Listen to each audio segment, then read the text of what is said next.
এখন বাজে সকাল 10টা। তো দেখো আজকে কি নিয়ে চলে এসছে। এখানে বাটা মাছ আর তেলাপিয়া মাছ আছে, আর এদিকে মুরগির মাংস নিয়ে চলে এসছে।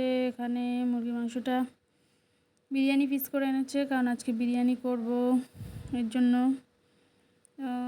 এটা আগে ম্যারিনেট করে রাখবো। আমাকে সাহায্য করতে চলে এসছে এই যে আমার ছেলে। আমি এখানে ম্যারিনেটের জন্য নুন, হলুদ, টক দই দিয়ে দিয়েছি। ও মশলাটা করে দিচ্ছে। এখানে মশলাটা দিয়ে কিছুক্ষণের জন্য রাখবো, কারণ বেশিক্ষণও টাইমও নেই হাতে। এখানে মাছটা আমি কেটে পরিষ্কার করে রেখে দিয়েছি। মাছটা আজকে করবো না, রেখে দেবো। মশলাটা দিয়ে এবার ভালোভাবে মিশিয়ে নেব, মাংসের মধ্যে মিশিয়ে এবার রেখে দেবো। আর এদিকে আমি সব মশলা কেটে কুটে নিয়ে চলে এসেছি। এখানে বেরেস্তা করে নিচ্ছি। নেওয়ার পরে আলুটাও ভেজে তুলে নেব। নিয়ে এদিকে জল বসিয়ে দিয়েছি ভাতের জন্য, দিয়ে মাংসটাও চাপিয়ে দেব। এই যে মাংসটা চাপিয়ে দিয়েছি। তো দেখো মুরগি মাংস দিয়ে কেমন জল বার হচ্ছে। মুরগি মাংসতে প্রচুর জল বার হয়।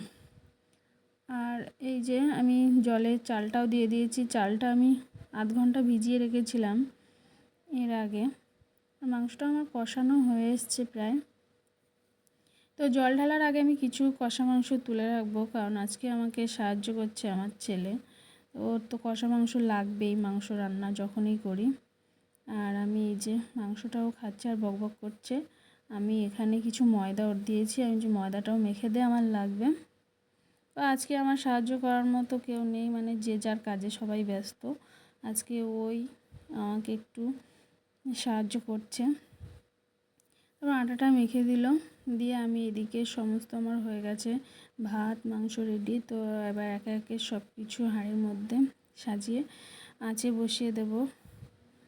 এখানে আমি বেরেস্তা বিরিয়ানি মশলাটা আমি ভেজে হাতেই গুঁড়ো করে নিয়েছি। আর এই যে হাঁড়ির মধ্যে এবার সাজাবো।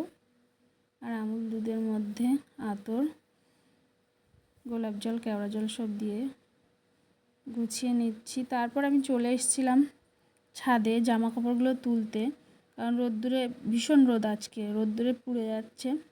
আর আমি দেখো কেমন শর্টে সর্ষে রোদ্দুরে দিয়েছি। এগুলো আমাদের চাষেরই সর্ষে, তো তেল করার জন্য রোদ্দুরে দিয়েছি। আর নিচে এসে আমার বিরিয়ানিটাও রেডি হয়ে গেছে, আমি এবার ঢেলে নিচ্ছি। তো বাড়ি গন্ধে পুরো ভরে গেছে। এই যে ঢেলে নিচ্ছি। আর ঘিটা একদম নিচেই নেমে গেছে, যা ঘি দেওয়া হয়েছিল। এবারে হাঁড়ির তলার ভাতটাও তুলে নেব চামচ দিয়ে। এখানে আমি থালা নিয়েও সব রেডি হয়ে গেছি। এবারে সবাইকে দিয়ে দেবো বেড়ে। এই যে আমি বাড়ছি একে একে। তো গন্ধে তো আমি ভাবছি কখন খেতে বসবো। আমি তাড়াতাড়ি করে সব গুছিয়ে নিচ্ছি,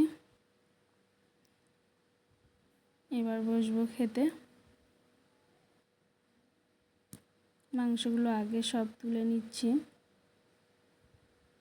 দেখা হচ্ছে পরের একটি ভিডিওয়।